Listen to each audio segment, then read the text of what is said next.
Welcome to Operation Baby Draw 2.0. Yeah, that's right, 2.0. The revised version of the first one. And some of you probably bought the first one, and the first one was great. But this one's even better. Like anything else, we want to add some things and share some things that we've learned that's going to help you draw that golf ball. A right-handed player, can you start the ball slightly to the right and draw it back to the left? Now you're probably thinking to yourself, you know, I can do that with my short irons, but when I get up to my driver, the longer clubs tend to slice. I hear that a lot. And then some of you are like, I can't draw it at all. I see a lot of steep swings that are too up and down. I see a lot of open club faces, and it's tough to develop.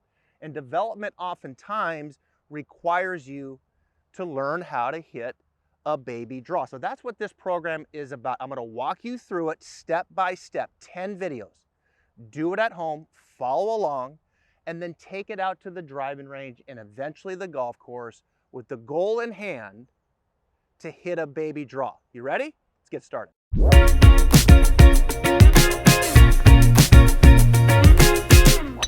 Video number 4, club face angle.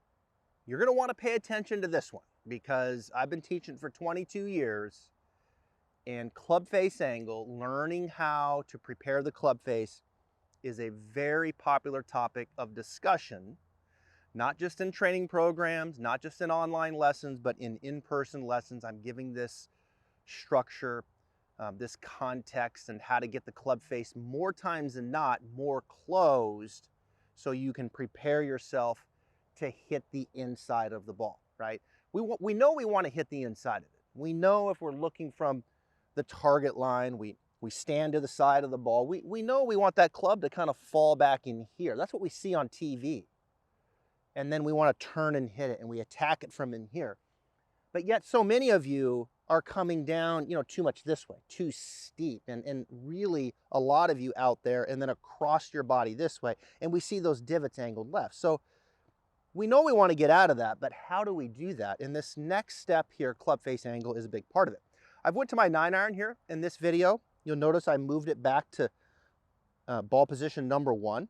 So I'm going to assume that we've got the grip, we've got the posture, we've got our alignment ball position here. With my 9-iron, you'll notice wedge 9, that butt of the club is going to point roughly just left of my belt buckle. So we've got some adequate shaft lean here with these shorter irons. Now, from here, the first checkpoint is going to be halfway back. So if we look from the target line here, notice the face running parallel to the spine angle. We don't want to get the face rotated too open. See the toe there pointing up, or certainly back behind you. We don't want that. Now, in short game, stroke skiing around the green, yeah, we'll get the face rotated more up. There's a lot of shots to do that, but not in the full swing, and not in particularly when we're trying to draw it. Let's get the toe down.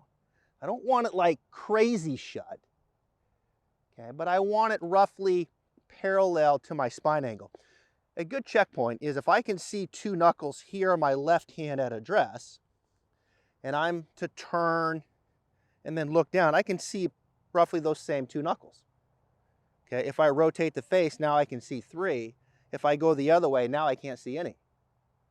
All right, so we want to see about the same amount of knuckles, the club face looking down to the ground. That is super important. I don't want it in here.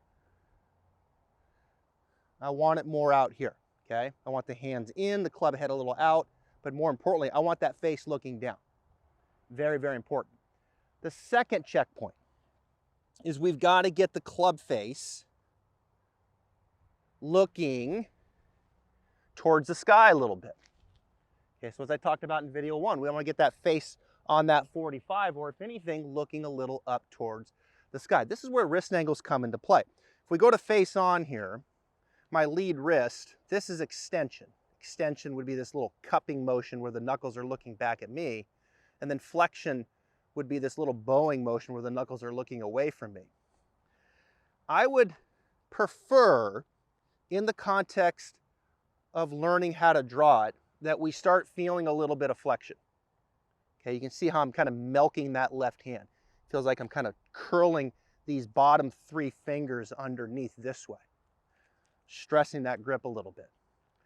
I'm not a big fan here, Operation Baby Draw, if you start cupping that lead wrist. You'll notice when I cup it, that toe hangs down. Now, if you got a really strong grip, okay, if you got a really strong grip, you can definitely get away with more cupping or more extension.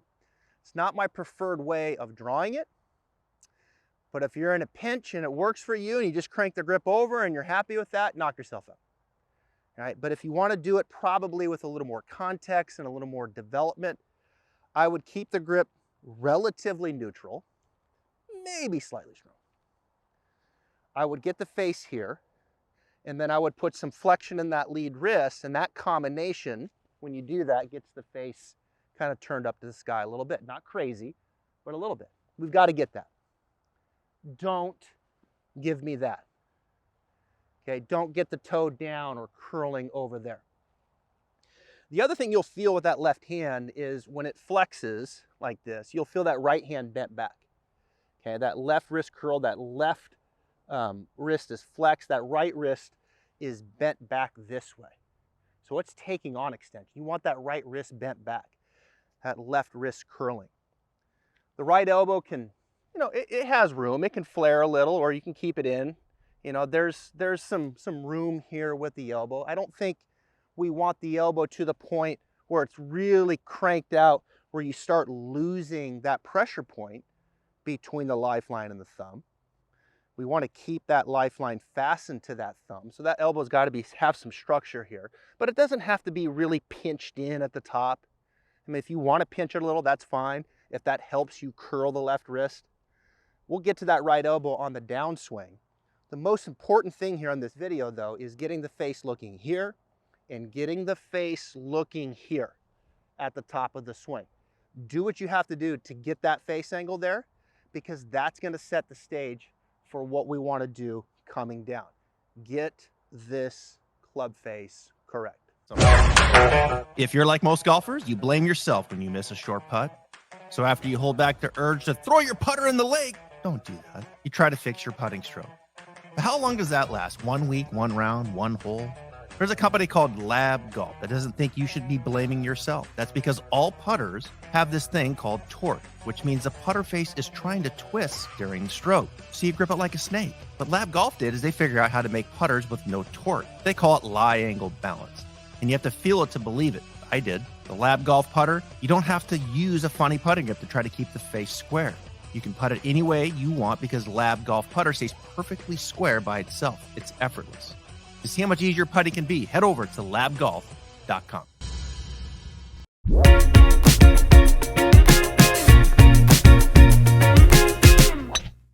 Video number 7, shallow it out. Now, if you follow me, this is something that I talk about a lot and something that certainly applies now in the context of this training.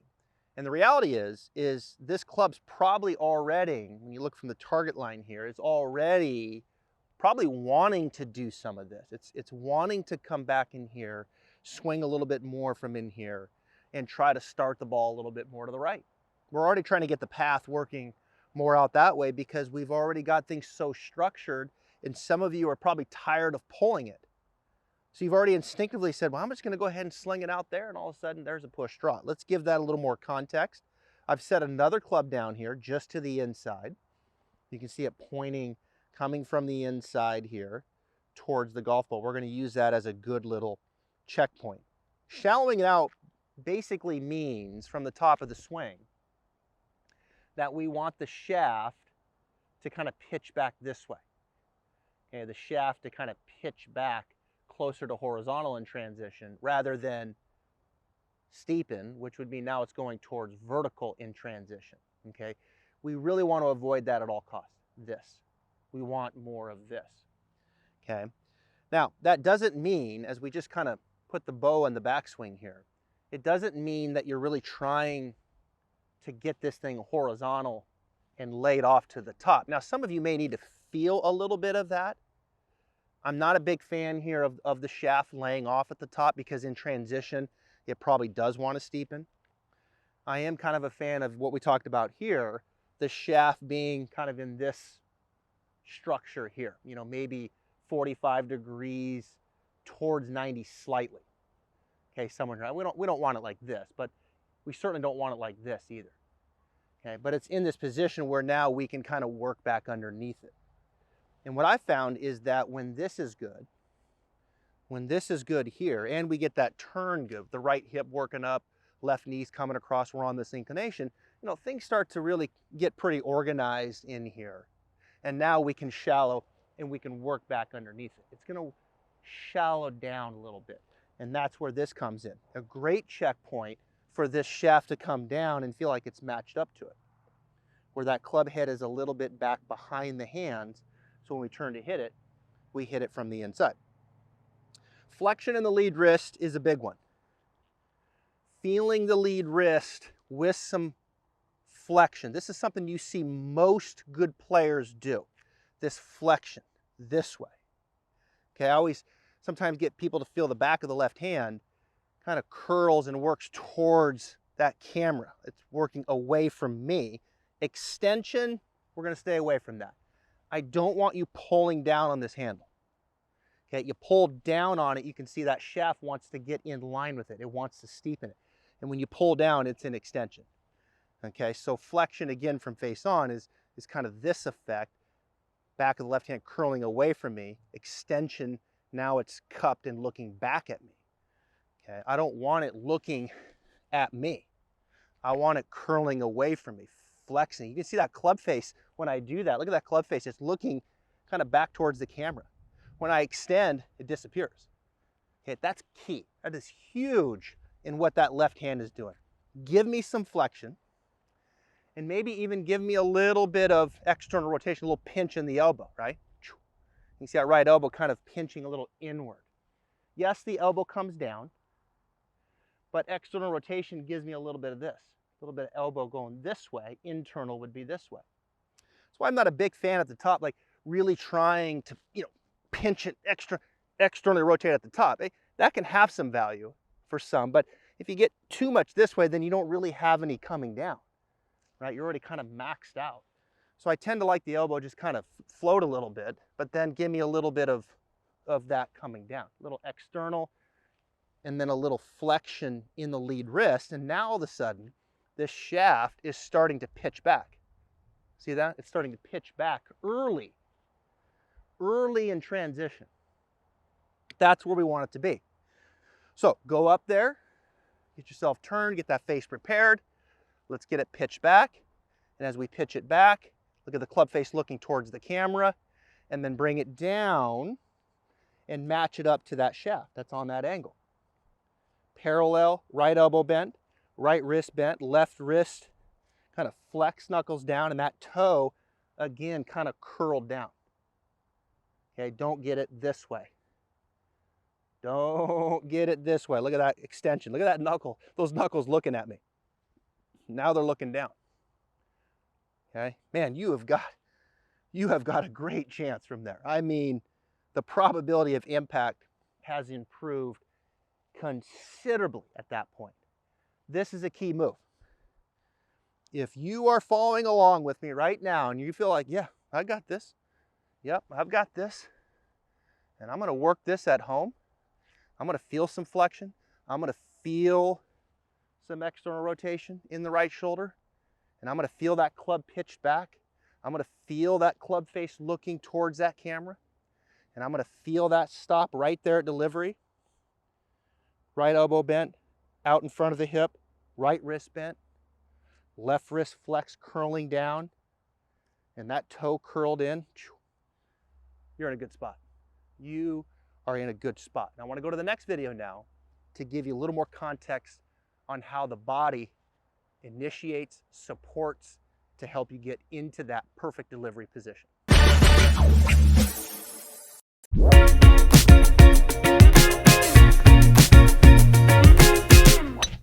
Video number 10, the driver. Got my new PXG driver here. We're going to give it a go. We're going to draw it, which is like an absolute dream, right? For a lot of you watching right now, And you might be drawing it already. If you've worked through this program, you might have taken your driver and off you go. Some of you though, you get to the driver, there's a couple things you got to be careful with because of the forward ball position. You'll notice now, I've got it teed up pretty high, about a half a ball above the driver head. I've got it off of ball 4. I've got my feet as wide as I can get them now. Okay, ball position 4, clear up here off that left armpit area. When you set up to the driver and you've got the ball position that far forward, there's a couple things you got to be careful with. One is you got to be careful that you don't lean the shaft forward. As we've been going through this program, I've been having you point the butt of the club just left of the belt buckle. And when you do that with that forward ball position, your hands are in line or maybe even just slightly behind. The second thing is you've got to make sure you got side bend, okay? Side bend is critical here. You've got to have some side bend to the right, let the pelvis go slightly left. If you want to put a little more weight on your right foot, that's fine. But above all that, what you can't do with the driver is you can't face that forward ball position. Okay, you'll notice again, ball forward, it's easy to gravitate up to it. And when you gravitate up to it, you look from target line, now that left forearm starts to disappear, and you can see I'm aiming way to the left. And again, if we're aiming left, how are we going to draw it? So I have had a lot of success through this program. As you get to this point, most of you probably need to feel a little closed. You need to feel like your shoulders and your hips and your forearms, not so much your feet. Your feet, yes. I tend to close my feet a fair amount. That's just kind of how I am. But you got to really look at the shoulders, forearms, and the hips. You've got to get those going more up the right-hand side too. Don't be open. I'd rather have you 7-8 yards close to the right than 2 degrees open, okay? Now, it's also, when you get in here with the driver, we start getting tighter too. For whatever reason, we just start tensing up. I think you've got to really loosen this thing up a little bit, okay? Let the arms and hands relax. It's the same grip. It's the same hip hinge. We're tilted. We feel a little closed. I've had people tell me when they feel closed, they feel like they're looking back here with their chest. Okay, they're looking more back here. Okay, so that's the setup. Now, I'm ready to make that same turn. I'm ready to shallow it out the same way. I'm ready to stay behind it. I'm ready to recruit low to high. I'm ready to do all of those things and let that club kind of swing out and around to get the ball to start to the right and draw to the left. The last thing I'll say to the driver is, yes, with the driver, it is a much flatter shaft angle. And with that shaft angle, does feel the sense of more round. Okay, and if you go to my total driving program, that's the complete package of how to hit the driver long and straight. But one of the things taking a piece from that program is feeling this very much this horizontal type of action, working kind of more around the body. Lead arm depth with the driver has a ton of value when you're doing this, okay? So those are the things to watch out for at address. We're going to kind of feel this thing a bit more around per se, a bit more merry-go-round and a little less Ferris wheel. And we're going to see if we can start it up the right. I'm going to go ahead and aim. I'm going to aim right. I'm going to get a little closed. Yeah, there it is. Starting to the right, turning back to the left slightly. We did it. Operation Baby Draw. We made it through the bag. 10 videos, full context. Go through it. Practice it at home first. Hopefully you felt like you could just follow along. You could just follow along step by step. Don't rush it. Work yourself up to the driver. Make sure you make those necessary adjustments. Off you go. Up the right-hand side, drawing back to the left. Let me know how you do. I appreciate you watching the program. There's others out there if you want to learn more about the driver. It's a full 10 videos in total driving on how to get more distance and accuracy dedicated just to the driver. Always a good one to do after Operation Baby Draw. Thank you so much for watching. See you next time.